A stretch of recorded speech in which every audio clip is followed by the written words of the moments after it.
What's happening, folks, and welcome to another episode of Stars of Tomorrow, an FM22 series where we look at some young talent on the Football Manager and we see how they're getting over the course of their careers, both players that I'm curious about that I pick and players you give me in the comment section to look at as well. Or in Discord if you're in there as well, a section there for Stars of Tomorrow requests. You can put it in there if you're in there as well. I want to get this club more active, so I take a look at it. Don't obviously join us for that one reason, but obviously I want to get more active. I want to give people talking to each other and, you know, be cool if we get that going this year. So down below is my second channel, which is FIFA related content on career mode, and my Let's Play channel, which has got at the moment Star Wars Jedi Fallen Order on. So today's player is a player request. I would say if you're going to make a request, leave as much info as you can on the player, check the schedule and check the playlist, make sure it's not been done or requested already. Obviously every player can't be done because it just not every player develops enough, but I will try and get requests. If you make two player requests, I will try and at least make sure one of them gets showcased, even if it means I've got to keep doing it. I just, you know, we'll go there, we'll try. I know this goalkeeper quite well. I signed this guy with a Monaco save on FM20, I think it was. I think I've signed him again as well as backup on some other saves, so I know this guy quite well, but I can't say his name, so I'm going to go Maarten Vandevoordt. That's probably wrong completely, but it might be. If any Belgians in the chat in the comment section, if I've got that right, then let me know. I'll be very impressed if I have. So as a goalkeeper, which I think the first time I've done a goalkeeper on this series, to be honest. So as you can see here, well, nicely balanced stats. Obviously kicking, one-on-ones, and reflexes are very high, so that's probably going to be the highest one to look at. His reach is and kind of air and communication are good. Eccentricity is 13, so you know it's something to keep an eye on with goalkeepers. Basically, you want to know what eccentricity is, I'll go over the screen here for you. It reflects what unexpected things they do with the ball. So think Barthez, for example, the way stuff he does. I think even Alisson to a degree, they come out and do things that are not usual for goalkeepers at times. Neuer is another one, you know, that kind of thing. Not doesn't necessarily mean that it's going to be a bad thing, but it does get the risk of doing that. So I've done a scout report for you guys because I'm just that helpful for you. Obviously, Manchester United is the team I use to do the scout reports on. It's just for continuity reasons. Extremely interested in transfer and very interested in a loan deal. So 2-star current ability, and 3-star, positive 4-star potential. He's got a potential ability of 170.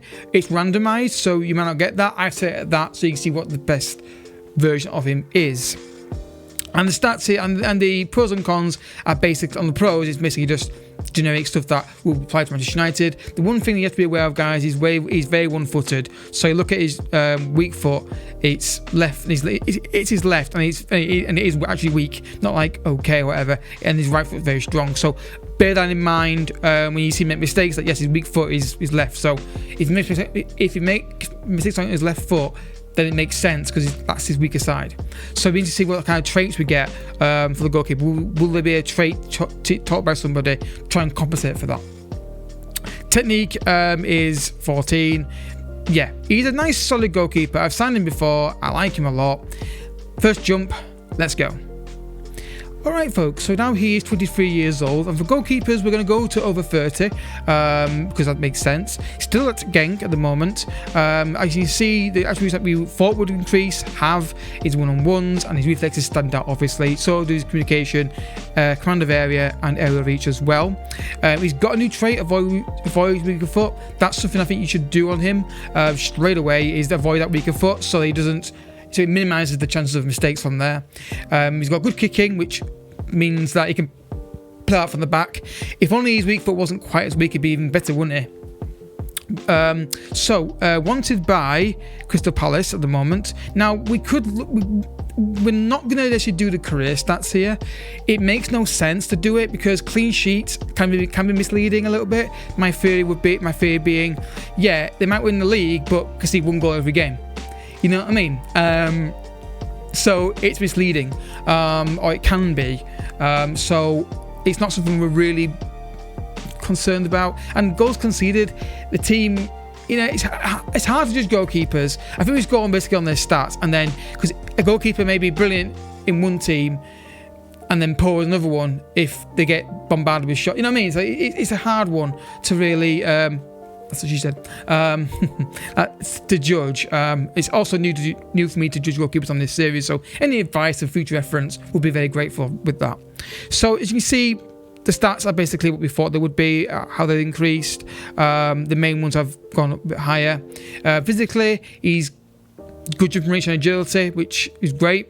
Good concentration though, which is key for a goalkeeper, especially in a top team, because if you think about it, one of the things that a lot of top goalkeepers get praised about is their concentration. So for example, De Gea at United, when United are dominating the game, which is not often recently, but it does happen, and we're 2-0 up or something, and with 0 shots in his goal, he gets a shot on goal and he's concentrated, or as an instant where the ball goes in behind, he's out and he's out, or whatever. Or any keeper really, that's key, because obviously at a top team you're going to dominate the ball more and you want the keeper to be switched on to any situation that happens. Also, generally it's good to have that in a player anyway.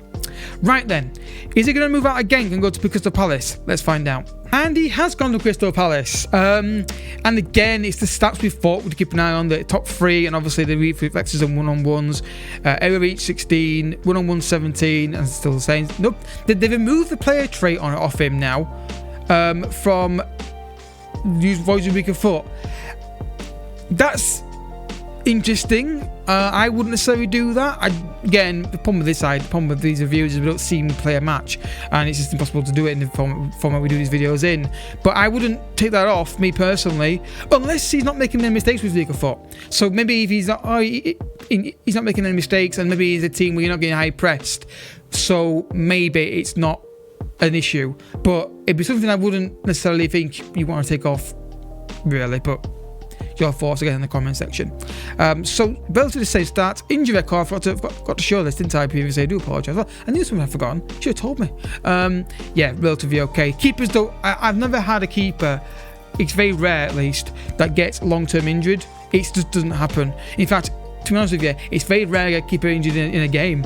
And even though I put a keeper on the bench anyway every time, I never really use him. So, but you know, and you just know, don't you, on Football Manager, the one time in my Let's Play I don't put keeper on the bench, he'll get cropped. Just know, and I know it will. It's just guaranteed to happen. So he's at Crystal Palace. How much did they pay for him?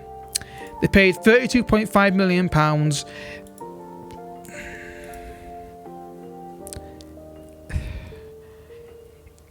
It's not far off what I think he's worth. I think it's a bit expensive, but maybe they bought him at potential at time, and he's maybe, I don't know. This feels like around 20-25 would be more realistic. It's not far for the valuation, and that kind of like, that's pointless, that thing there. But yeah, I think they've slightly overpaid for him. But then again, if you structure it in a certain way, then it obviously adds value if you do it a certain way. So, one more jump, guys.